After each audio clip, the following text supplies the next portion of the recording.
क्या वाकई में भूत प्रेत होते हैं या यह सिर्फ हमारे दिमाग का एक भ्रम है।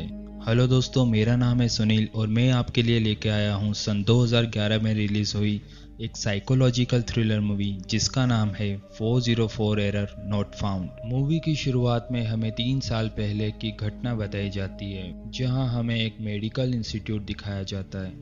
यहाँ के हॉस्टल के एक रूम जिसका नंबर 404 है, वहाँ एक दिन एक स्टूडेंट सुसाइड कर लेता है। सुसाइड का कारण हमें मूवी में आगे पता चलेगा। तभी से उस रूम को लॉक कर दिया जाता है क्योंकि वहाँ कोई नहीं रहना चाहता। सभी उस रूम को हॉन्टेड रूम मानते हैं। अब कहानी प्रेजेंट डे पर आती है। हम देखते हैं कि यहाँ कुछ सीनियर्स कुछ जूनियर्स की रैगिंग ले रहे होते हैं। दूसरे सीन में हम देखते हैं कि यहाँ पर एक लेक्चर चल रहा होता है जहाँ हमें प्रोफेसर वेद को दिखाया जाता है। उनकी मुलाकात एक नए स्टूडेंट से होती है जिसका नाम अभिमन्यु है। अगले सीन में हम देखते हैं कि हॉस्टल की मेस में कुछ सीनियर्स रैगिंग ले रहे होते हैं। वह जूनियर्स को अपने कपड़े निकालने के लिए कहते हैं। जूनियर्स के मना करने पर वह उन पर हाथ भी उठाते हैं। अब वह सीनियर्स अभिमन्यु को भी कपड़े निकालने के लिए कहते हैं, लेकिन अभिमन्यु उन्हें मना कर देता है।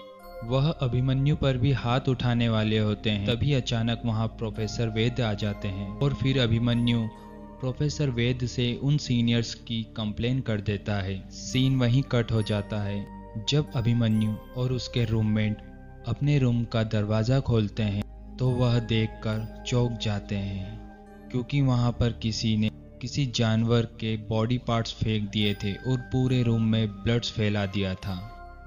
अब सभी जूनियर्स अभिमन्यु को ही ब्लेम करते हैं क्योंकि उसी ने सीनियर्स की कंप्लेन की थी। तब अभिमन्यु अलग रूम में रहने का फैसला करता है और वह कॉलेज के डीन के पास जाता है। वह कहता है कि मुझे रूम नंबर 404 में रहना है। कॉलेज के डीन उसे मना कर देते हैं और यहाँ पर प्रोफेसर अनिरुद्ध को भी दिखाया जाता है। दरअसल यह एक बहुत बड़े स्कॉलर हैं।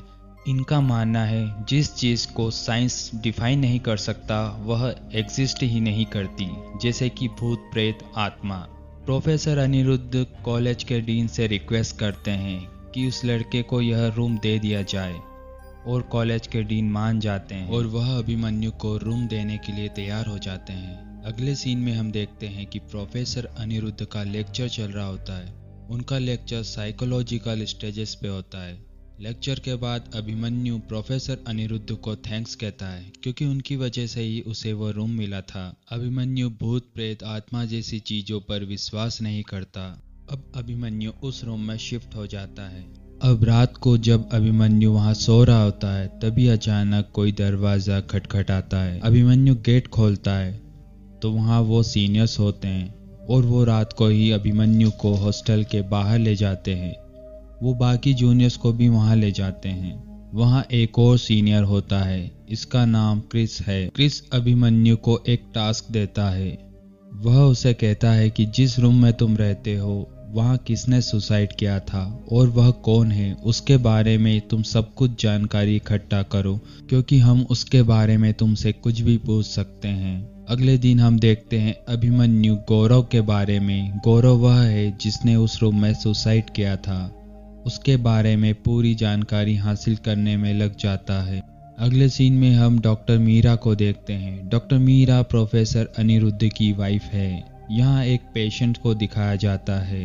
प्रोफेसर अनिरुद्ध का मानना है कि पेशेंट खुद को अपने आप से ही ठीक कर सकता है। प्रोफेसर का मानना है कि पेशेंट बिना दवाई के भी ठीक हो सकता है। पेशेंट को खुद का इलाज खुद से ही करना होगा, हम सिर्फ उन्हें गाइड कर सकते हैं। अगली सुबह डॉक्टर मीरा और प्रोफेसर अनिरुद्ध अभिमन्यु को डिनर के लिए इनवाइट करते हैं। वहीं रात को सीनियर्स और जूनियर्स मिलकर पार्टी कर रहे होते हैं। वह जूनियर्स को भी शराब पिलाते हैं और उनसे डांस करवाते हैं। अब अभिमन्यु जब डिनर करके लौट रहा होता है तो सीनियर्स उसे रूम में बुलाते हैं और बाकी जूनियर्स को रूम के बाहर कर देते हैं।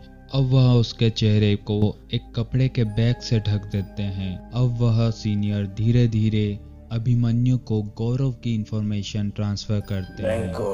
वो कहते हैं, मैं गौरव हूँ, यह मेरा रूम है, मैं यहाँ रहता हूँ, तुम मेरा कमरा छोड़ दो ऐसी ही बातें बार बार रिपीट करते हैं। वास्तव में मेडिकल टर्म में यह एक थेरेपी है, लेकिन वह इसका गलत फ़ायदा उठाते हैं और इसका असर अगले दिन से अभिमन्यु पर दिखाई देने लगता है। अब वह गौरव को इमेजिनेशन करने लगता है। उसे हर जगह गौरव का चेहरा दिखाई देता है और यह सिलसिला लगातार शुरू हो जाता है। एक दिन अभिमन्यु काफ़ी डर जाता है और वह प्रोफेसर अनिरुद्ध को बुलाता है। प्रोफेसर अभिमन्यु को उस समय समझाता है कि यह सब तुम्हारा भ्रम है। अगले दिन डॉक्टर मीरा अभिमन्यु को समझाती है कि हमें रियलिटी और इमेजिनेशन के फ़र्क को समझना चाहिए। वहीं उसे उस रूम में न रहने का भी सजेशन देती है, मगर वहीं प्रोफेसर अनिरुद्ध का कहना है कि तुम्हें तुम्हारे वहम को खत्म करना होगा, ना कि किसी भूत प्रेत आत्मा जैसी नॉनसेंस बातों पर ध्यान देना चाहिए। फिर अभिमन्यु उसी रूम में रहने का फैसला करता है, लेकिन उसे फिर भी गौरव हर जगह दिखाई देता है। वह गौरव के बारे में और जानकारी हासिल करने के लिए उसके घर जाता है। वो उसके घर से उसकी पर्सनल डायरी और उसके कुछ सामान लेकर आता है। अब एक दिन जब वह अपने रूम में आता है तो उसे उसके बेड पर गौरव दिखाई देता है और सीन वहीं कट हो जाता है। अगले सीन में अभिमन्यु को प्रोफेसर के ऑफिस में दिखाया जाता है।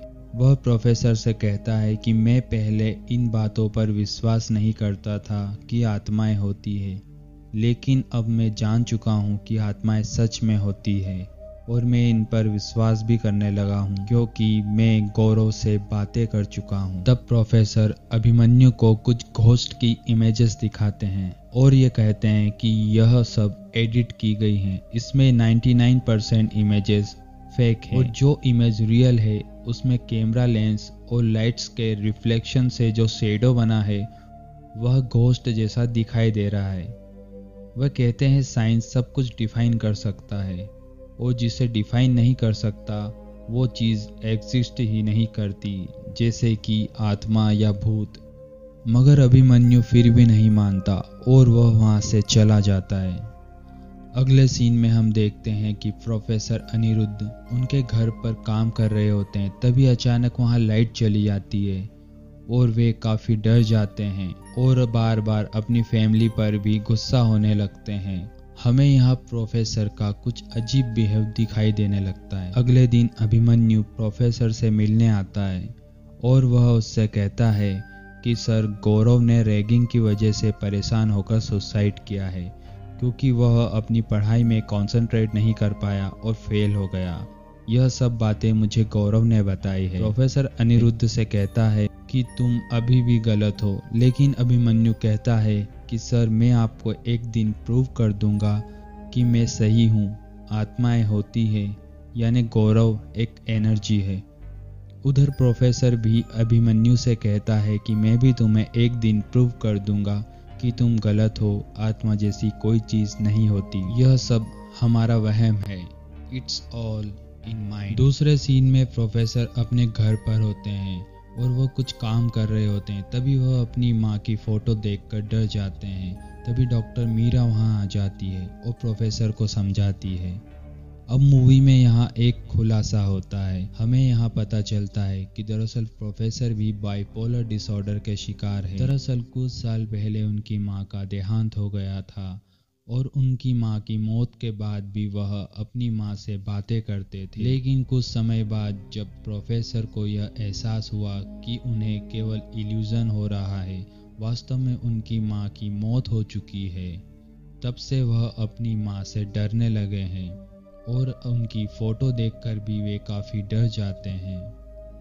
अगले सीन में डॉक्टर मीरा को दिखाया जाता है और वो क्रिस को ऑफिस में बुलाती है। डॉक्टर मीरा के प्रेशर करने पर क्रिस जो बातें मीरा को बताता है वह यह सुनकर चौंक जाती है। दरअसल क्रिस कहता है कि यह सब प्रोफेसर अनिरुद्ध के कहने पर हुआ है, यानी जो भी अभिमन्यु की आज हालत है उसके पीछे प्रोफेसर अनिरुद्ध का हाथ है। डॉक्टर मीरा घर जाती है और प्रोफेसर अनिरुद्ध से बातें पूछती है और वह सब कुछ बता देते हैं। प्रोफेसर अनिरुद्ध का कहना है कि जिस प्रकार वह खुद का इलाज कर रहे हैं उसी तरह वह एक पेशेंट का इलाज करना चाहते हैं और उन्होंने इसके लिए अभिमन्यु को चुना। उन्होंने अभिमन्यु को उस रूम में रखा और वहाँ पर उसकी रैगिंग करवाई, लेकिन इसके लिए उन्हें साइंटिफिक अप्रोच द्वारा यह प्रूव करना था और वह कहते हैं कि मैं यह करके रहूँगा। अब अगले सीन में हम देखते हैं प्रोफेसर अनिरुद्ध अभिमन्यु से मिलने आते हैं। दूसरे सीन में डॉक्टर मीरा घबराई हुई प्रोफेसर वैद्य के पास आती है। दरअसल क्रिस भी प्रोफेसर वैद्य को सब कुछ बता देता है और डॉक्टर मीरा कहती है कि प्रोफेसर अनिरुद्ध बाइपोलर की मैनिक फेज में है। बाइपोलर डिसऑर्डर की मैनिक फेज एक खतरनाक स्टेज होती है। अब अगले सीन में हम देखते हैं कि प्रोफेसर अभिमन्यु को एक रूम में बिठाते हैं जहां पर अंधेरा होता है। वह अभिमन्यु को शुरू से सब कुछ बताने के लिए कहते हैं। अभिमन्यु कहता है, सर मैं पहले इन बातों पर यकीन नहीं करता था, लेकिन धीरे धीरे वह मुझे दिखाई देने लगा और वह मुझसे बातें भी करने लगा।